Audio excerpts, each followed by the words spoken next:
Welcome to the scorching arena of valor and the crucible of courage.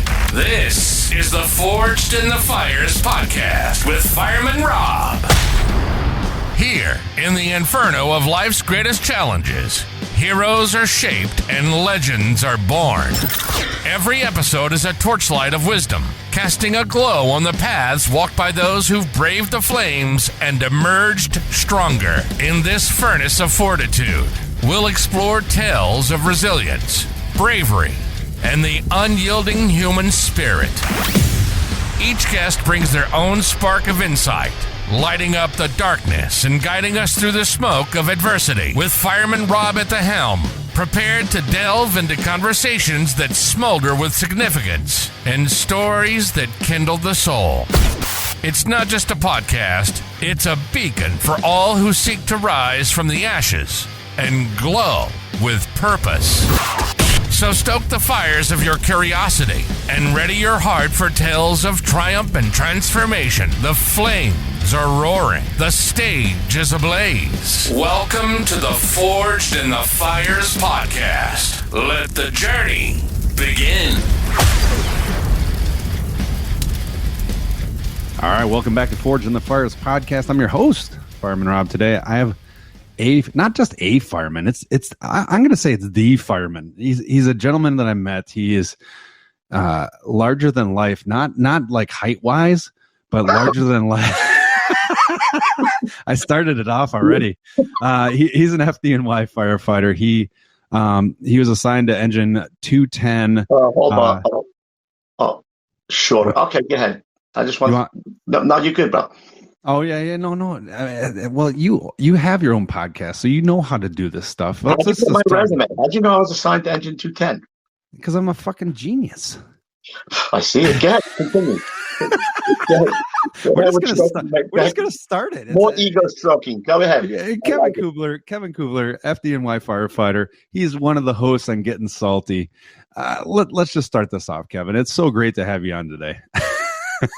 I'm happy to be here, bro. In fact, I was just telling my wife that I'm going to be on your show. She goes, "Well, how'd you meet this guy?" I'm like, "I met him at the trade show, the Firehouse Expo, and I don't know what he's one of these guys that I click with automatically because we're both stupid. We just both get each other. Yeah, that rarely happens, but it happened.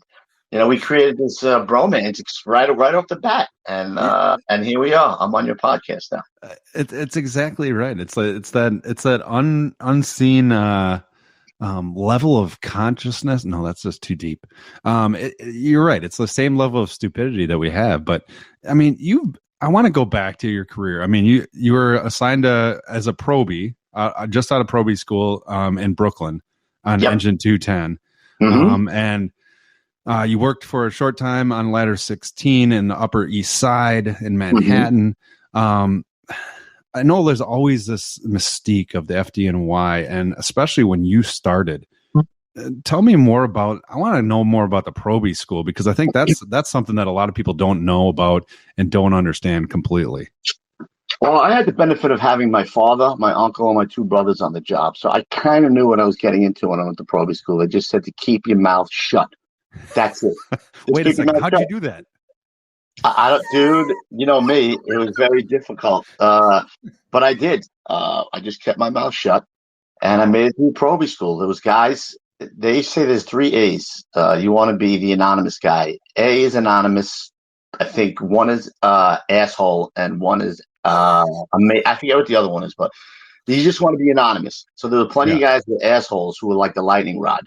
Like they tell you the first day to walk in with this shirt, and they come in with their Class A shirt, and right off the bat, those you pick out the assholes right away. So just try to remain anonymous. I think the other one was amazing, I think, or something like that. Yeah, so you had 2 of them. You were anonymous and amazing? No, I wasn't amazing, bro. I was just standing run of the mill. I wanted to get out of there. And believe it or not, I had an awful fear of heights when I first went in there. So I had to. Like when we climbed the aerial for the first time, I said, "Can I please go first?" Because sitting in anticipation is worse than anything. So I just said, if I want this, is what I got to do, and I did it. And the same thing when I joined the special operations later on in my career. Like we were single sliding 200 feet, or we were bridge walking Jeez. on top of the Queensboro Bridge or whatever it was, lead climbing. And if you want to do it, you got to do it. That's it. Simple as that. You were one of the charter members, though, of the squad company 288. Right? Correct. Yep. In 95, they start on 95, not 95, 98. They put out a thing that they wanted to create 7 new squads and 5 new squads. They had 2 squads, squad 1 and 41. They wanted to create 5 new squads, and you tried out for it. And you went down to the Rock, and they watched you perform all of these things. And it was like choosing up a baseball team. The captain sat around with all the names. I'll take this guy and want to become a charter member of any company in the FDNY. Right? How often do they put new companies together? Right. So to be part of a special operations company that they're putting together was the highlight of my career. Holy crap! I mean, so what? Do you remember back? Like, what were some of the things that they had you do? Yeah, I can tell you this. It's so funny, bro. Like, I wasn't one of the guys he picked. You know what I mean? So I was working in 16 truck, and my workout partner was the captain, Ferry. He was big into working out, so I used to work out with him, and I used to drill all the time. And when it was time to repack the life rope, I would do the engines and the trucks. And he saw that I was into the job, so he said to me, "You're going to try?" Yeah, I only had like 3 years on. You're going to try to get into the squads? I'm like, yeah. I went down.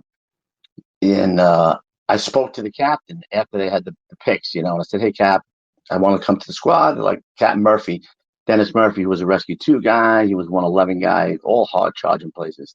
Jeez. And he said, "Yeah, Kev, you know what? I got a couple of young guys here. I'll put your name on the side, and when we're ready to take somebody else, I'll give you a call." I'm like, "All right, Cap, no problem." I left there, went back, and Ferry said, "How'd it go?" I said, "I don't think he's going to take me yet. He's got a lot of young guys." She said, "Did you like the place?" I'm like, "Yeah, I loved it." Literally 2 days later, "Why don't you come down and see me, and we'll talk about bringing you over?" I was like, "Yeah, Cap, I was there like 2 days ago. You don't remember me?" Like, no, I really don't. But I said, I left some mark on him, bro. He didn't want me coming down to see him. But he says, "Well, you start in 2 days. You bring your stuff," and Ferry just called, made the right calls, and he took a gamble on me because I didn't have that much time, and I don't know how many years I became the senior man there. I spent the rest of my career, 16 years or something like that, in the squad. That's such a sought after position. And once you get on there, how do you maintain that awareness, that mindset to be able to be that top level, even as you're getting older? I mean, you're still strong and everything like that, but how do you maintain that?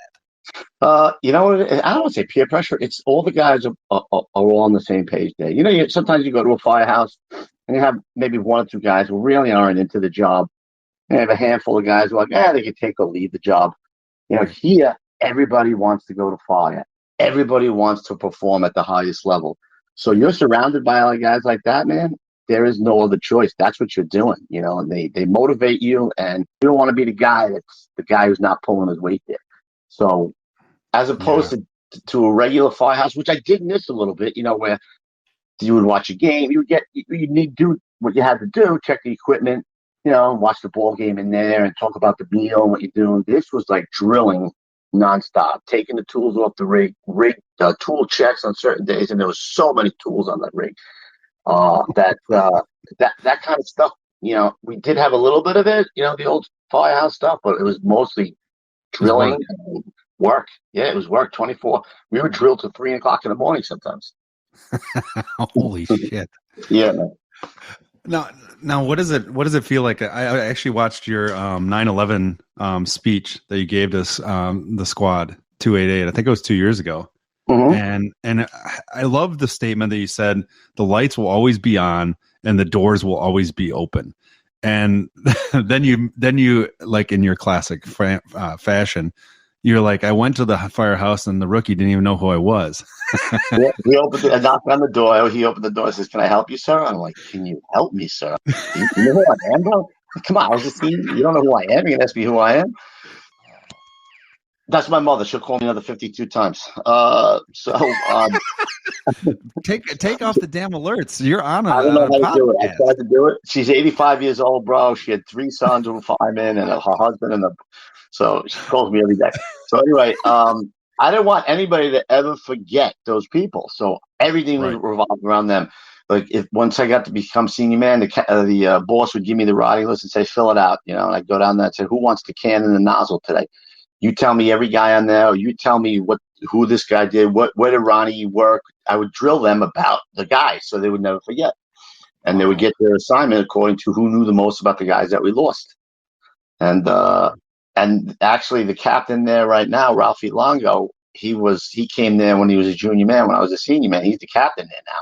And he called me up and asked if he could pick up on that and start doing it again. I'm like, dude, I would love for you to do that again. I would love to. They want to make drills with everybody's different name on it, like the Jonathan ILP portable ladder drill, and that you have to do that because we're 22 years later, bro, and you have to never forget these guys. So it's so important to have that history, because I think a lot of firefighters that come into it don't understand where everything came from. And one of the fires that you go back to is that Father's Day hardware store fire in 01. You did your homework, bro. Look at you. I tried. I didn't get your pant size. That was my only problem. You didn't get what? I didn't get what your pant size was. So take me back, because this career, this job that we have is not an easy one. It's not something that leaves you at the end of your career just this spry, ready to go, vibrant life. Nope. It beats the hell out of you. I tell you it all the time. If this job doesn't kill you, it will beat the living shit out of you. Yeah. It'll be, yeah. So that's no doubt. If you're doing this job correctly, you'll get beat up over the course of 20, 25, 30 years, whatever it is. And now on that Father's Day fire, you were the first due to that fire. I'll tell you how that happened. What happened. So I'll just basically go over. We working on Father's Day, a lot of junior guys, because we usually let the senior guys who had kids have off, spend with the kids, My wife at the time was pregnant with my twins. So we get a run for a hazmat run down in Astoria. It's a hazmat run for us. Hazmat 1 goes, and we roll out. And as we roll up to the scene, I think the lieutenant was John Flynn. He said to Captain Murphy, Cap, there's nothing going on here. We got it. You guys can take up. Right. And we used to have a second piece. Yeah. The second piece that they have now looks like a tactical rescue team, but it used to look like a bread truck. We used to call it the bread truck. So did we pull up, and a guy who I used to work with, Joey Vasilla, who wound up almost getting killed at that job. The building fell on him. Thank God the sign fell first, which protected him. He says, "Hey, Kev, what kind of bread you baking in there today?" And I usually come back. I said to him, "Actually, we got your sister back here, bro. She's making bread for me right now." So, with that, we turn the corner, right, and we make a right off Astoria Boulevard and come up and make another right. And a lady with a stroller comes up pushing a baby. She says to the captain, "I think there's a fire at hydrant. Kev, go park the second piece around the corner out of the way." So we parked it out of the way, and the captain says, "We got a job in here." I went around the back. I could hear the fire behind this door. It was a basement door where in the back there's like a ramp that goes down, so you can basically walk down to the basement. In the front, you can't get to the basement. It's like one of those 3 stories in the back, 2 stories or 4 stories in the front. I don't recall. So I said, "Cool." So he gives the 1075. Adam gives the 1075. Working fire. But the problem at that point was all those companies right there, were at the hazmat run. So we were there by ourselves for a long time, bro. So we give the 1075. We drop 2 lines, one for us and one for whoever else is coming in. We cut the roll down gates. We pull up the gates. We force entry. So now we're doing truck and engine work at the same time. Stretch our line to the basement stairs and wait for the other companies to start coming in. So we get to the top of the stairs, and it's pretty shitty inside, but you can still crawl. And, if you get low enough, you don't have to put your mask on. So none of us put our mask on yet. And they open the door to the basement, and this like greenish blue flame. Yeah. Captain says, close the door. Let's wait for the other companies to come in, which we were, I tell this all the time, like it couldn't have gone more by the books than what we did. We're supposed to be at the top of the stairs, protecting the stairway. That's where as the first due line comes in. And the second due is going to go around the rear, and they're going to force that rear door, and they're going to hit the fire right there. It was right there behind the door in the basement. Right. Now the company stopped pouring in.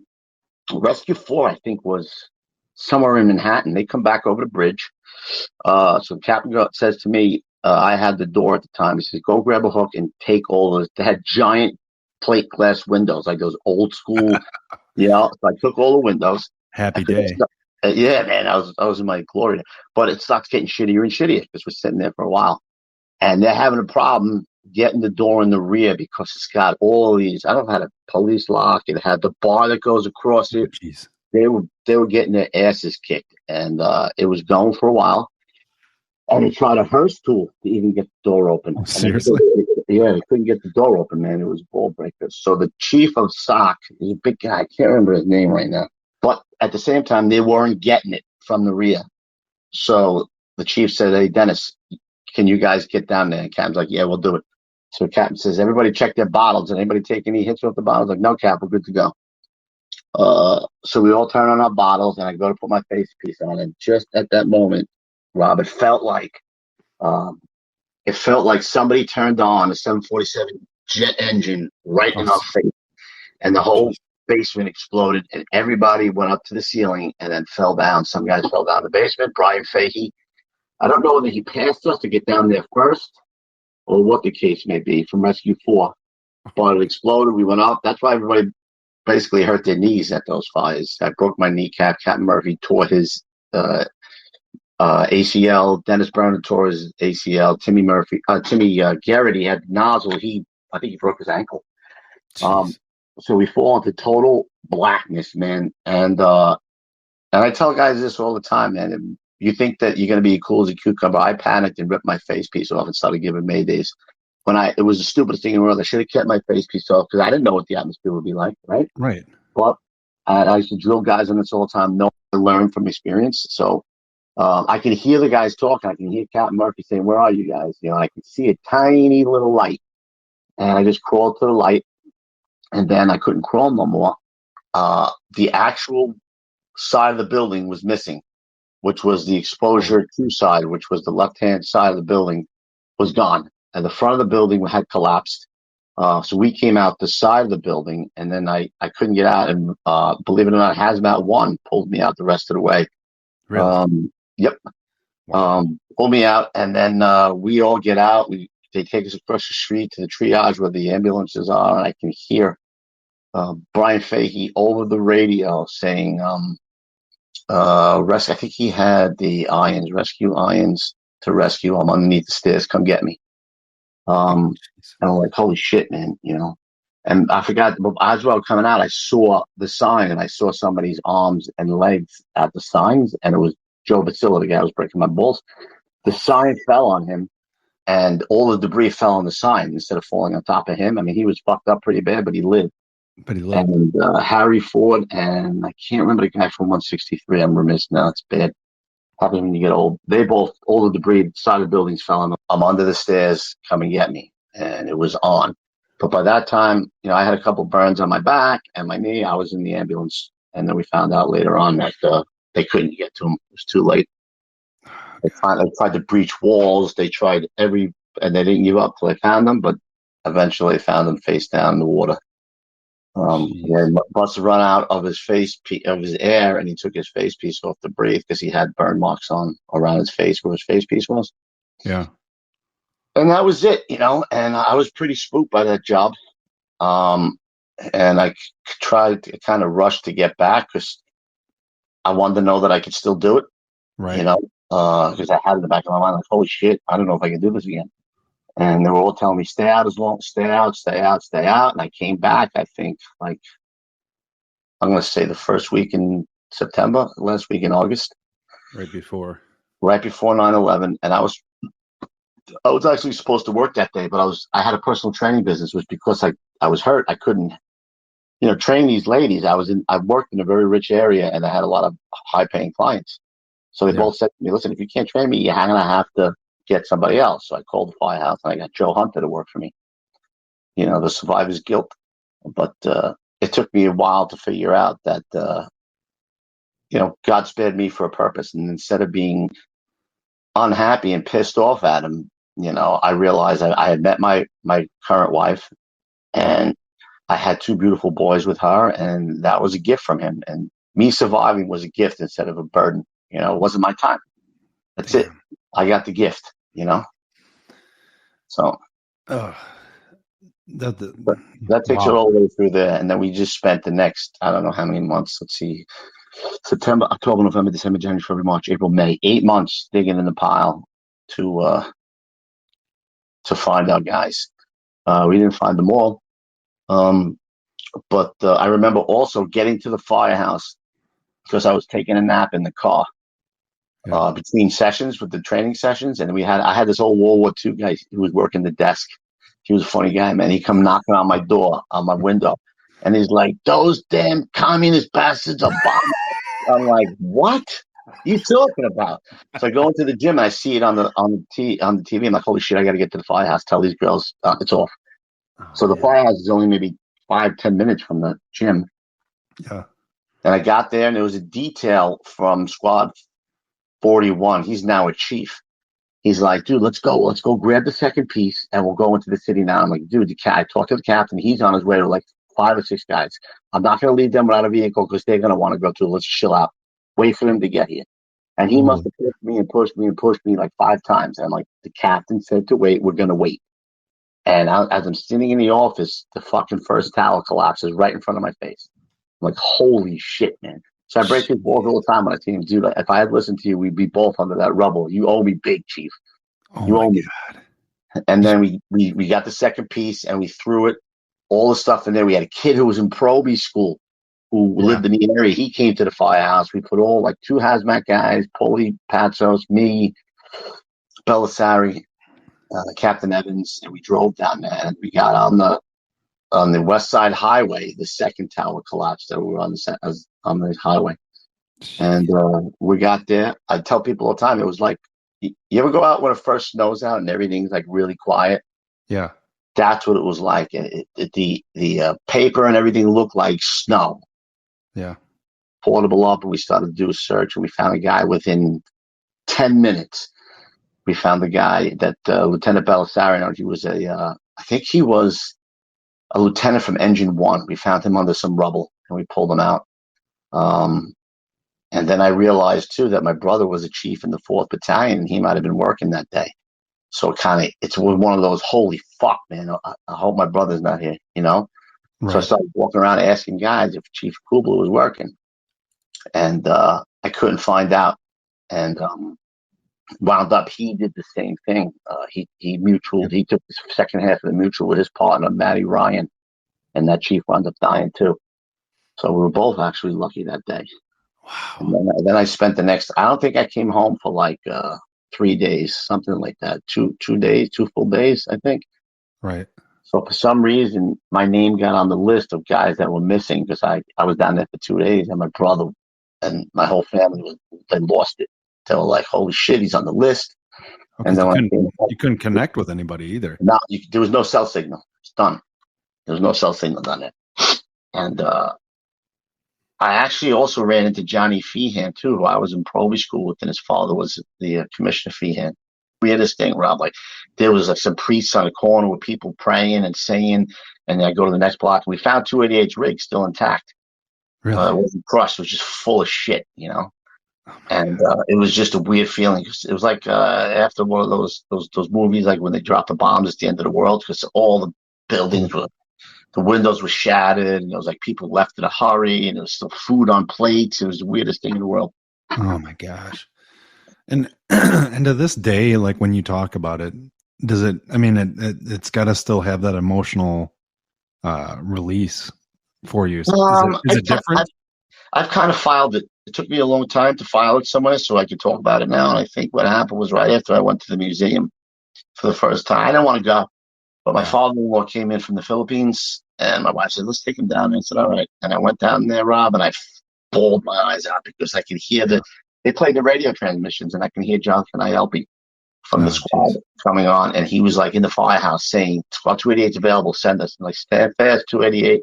He must have got on the radio like 10 times. Squad 288 were available for that box. And finally they sent them. So that and seeing all the equipment and listening to the radio, I just lost it, broke down. I just can only imagine just that. to find a place to file it, and put it away and be able to talk about it and move on. Wow. It's still my best friend Petey Brennan died. He was working in Rescue 4 that day. And that still makes me sad because I love that kid, man. He was a great guy. Yeah. But other than that, I was also happy that my friend Lou, who does the podcast with me, we've been friends for 40-something years. And I didn't know if he was working that day. I didn't know who was working. So when we found each other, we met up with each other. We were like hugging and like, I can't believe it that you were working. He said that you were working, Yeah. So he still loses you all the time, though. Whenever he can, he tries to. I'm like a bad penny. I keep turning up, bro. Like I've been with this guy. We went to the same grammar school together, high school. We went to college together. We wound up on the fire department, and then we wound up both Squad 288 together. And then he got promoted, went to 103, 290. And I begged him to come on back, bro. I'll get Evans to take you back. And then he came back, and I drove him, which was, and then I got hurt, and that was the end of it. But you talk about somebody you're with your whole entire life, That's hard. That's an amazing, and that's perfect transition to your guys' amazing podcast, Getting Salty Experience podcast. I love the description. If you like fires, drinking, ball breaking, you will absolutely love our podcast. Yeah. That's what I tell guys. Have you heard the podcast? No, I don't listen to it. Like, do you like firefighting? Yeah. Like ball breaking? Do you like drinking? I said, what the fuck are you doing, bro? This is it. This is going for you. What are you doing? Plus, we get guys on from the 70s and the 80s and the 60s. I got a guy who's coming on. He's 100 years old, bro. So if you want to talk about stuff that went on back in the boy years and all that other stuff, you got to come listen to the podcast. Yeah, Getting Salty Experience. That's what it's called. Getting Salty Experience. You can find us on YouTube. You can find us on Spreaker, Spotify, all those other ones. How's that for a plug? That's a good plug. It's old school fun right there is what it is. It is. And that's why you fit in. Like, I can't believe this guy from Madison is like a guy from New York. And I'm like, you know what? I say this all the time. Well, it's the same fucking thing. And no matter where you go, it's the same sense of humor. Yeah. It's the same ball breaking. No matter where you go in the world, same shit. It was that sticker that I got. You can go to gettingsaltyapparel.com. I got that sticker. Same circus, different clowns. That's a perfect example. We have a shirt that says that. Yep. Yep. Kevin, you're the guy who does the marathons, bro. I was very impressed by that. The triathlons. I'm sorry. It's just, dude. It's one of those guilty pleasures, I guess you could say.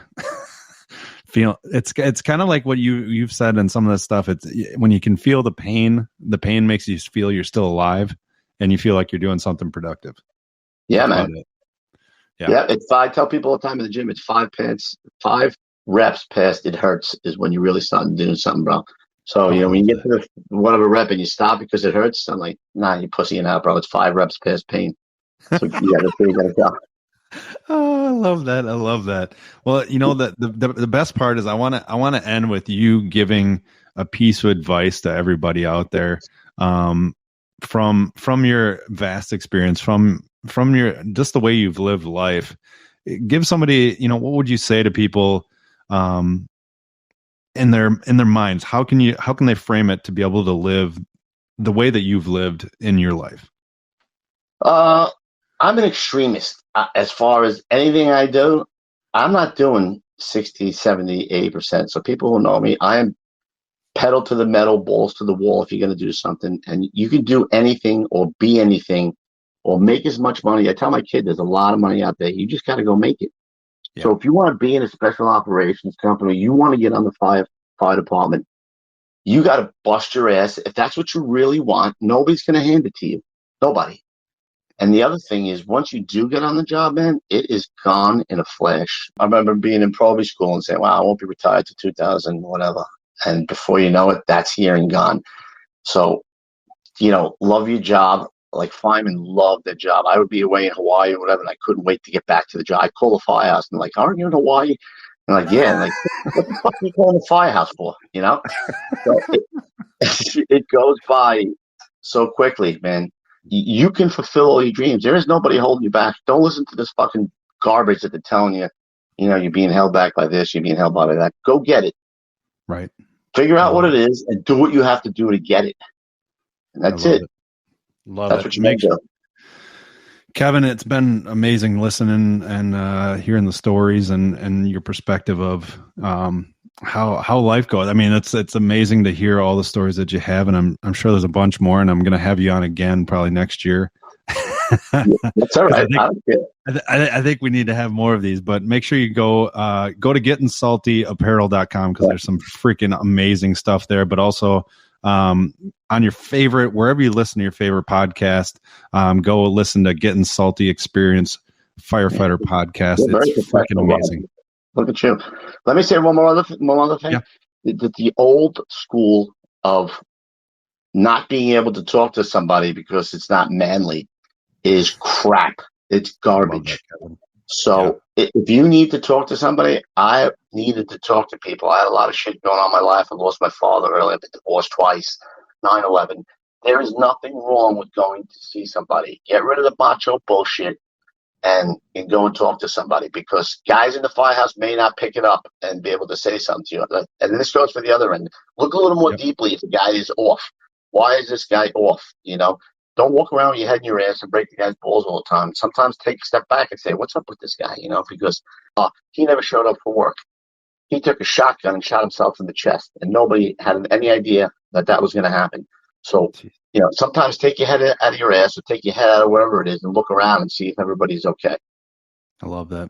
Kevin, you're a man among legends. Let's put it that way.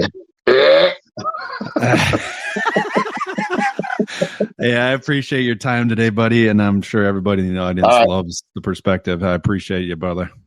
Yeah, have me on anytime. I'd love to be on. I'd love to talk about myself. So, no shit. No. Yeah. I love it, brother. Well, you go back to work, and we'll talk again here soon. All right, buddy. I'll see you soon. Brother. Thanks for listening and supporting the Forged in the Fires podcast with Fireman Rob. Remember, don't forget to like and subscribe to this podcast. And please share this episode with a friend or family member. To find out more about Fireman Rob, or if you have a question, go to www.firemanrob.com. Until next time, live your life forged in the fires.